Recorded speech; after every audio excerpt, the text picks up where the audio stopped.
Hi, my name is Mike Tatro, and welcome to the Marinus podcast, where I talk to all sorts of extraordinary people about their successes, their failures, the stories we tell ourselves, and how that plays out in our lives. Today I'm excited to share the first of 4 episodes with my good friend Javon Gilly. Javon is the principal timpanist of the National Symphony Orchestra in Washington, D.C., a faculty member at the University of Maryland, the owner of Capital Percussion, and recently the co-founder of We Over Me Productions. Javon and I met nearly 20 years ago and have been friends ever since. Here Javon and I talk about the similarities he sees in successful students, as well as what it's like to land a dream job.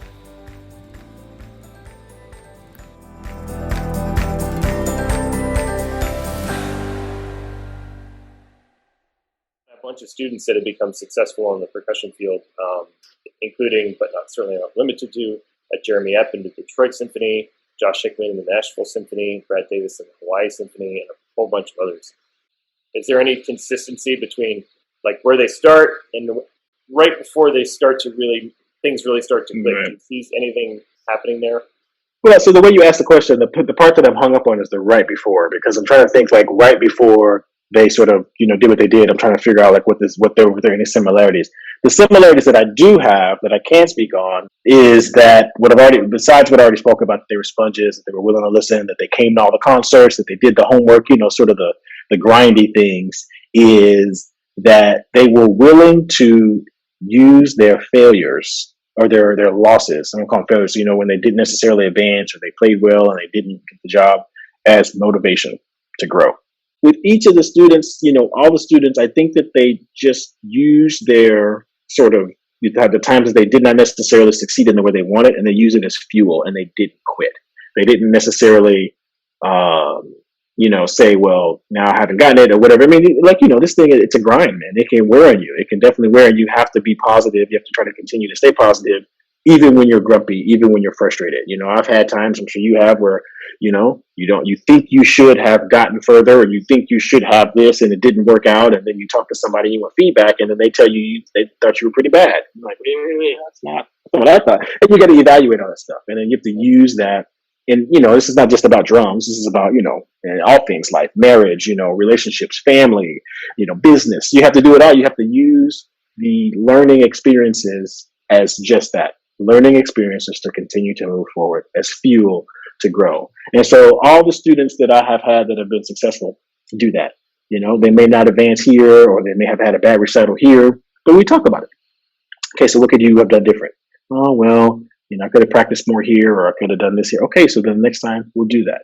And, you sort of implement your move, bam, employment, bam, paycheck, happy life, happy wife, everything else. And everything else kind of works after sort of using your negative experiences, using them as fuel to turn them into positives.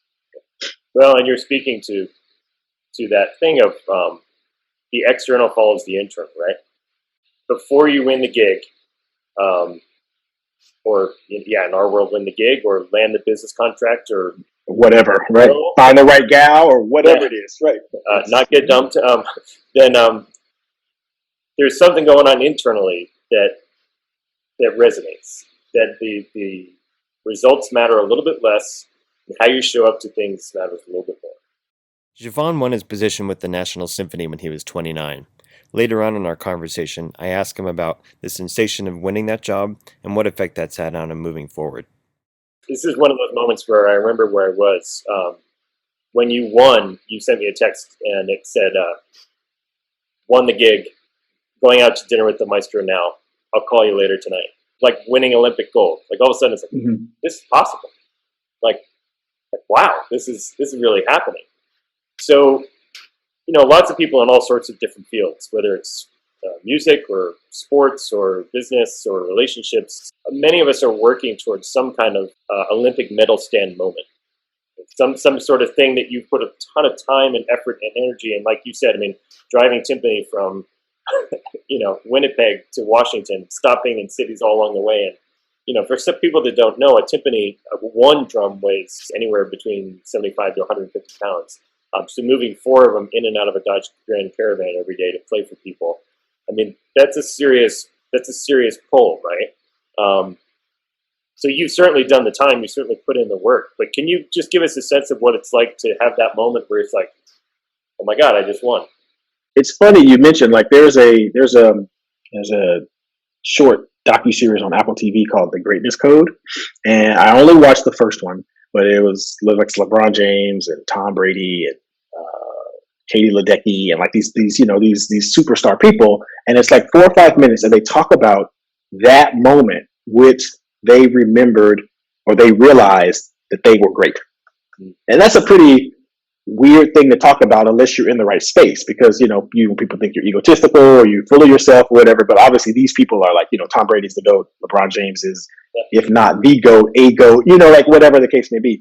And like I watched it and I remember thinking like, I'm clearly no LeBron James, but I can relate to like sort of everything else blocking everything else out, and like everything else going sort of dark when I was on stage for this audition. And it was just like, excerpt after excerpt after excerpt after excerpt. And then I get done and I'm like,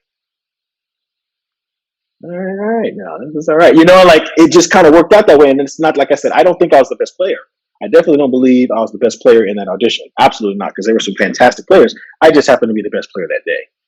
Right. And so, it's definitely some luck involved. But, like I respect the mentality. I definitely respect the hustle and the work ethic that it takes to be great or to be really good at something. You have to put the time in, and there's sometimes some, like you said, Olympic gold moments that happen, but you don't need Olympic gold moments to be successful. In hindsight, like it's something you don't want to take for granted, because like you said, it doesn't happen to everybody, like that type of moment in that way, and it's hard to recognize it in the moment. Sure. Right? It's really hard to understand that in the moment. And I remember that, of course, I remember everything that day. I remember what I wore. I remember how I got dressed.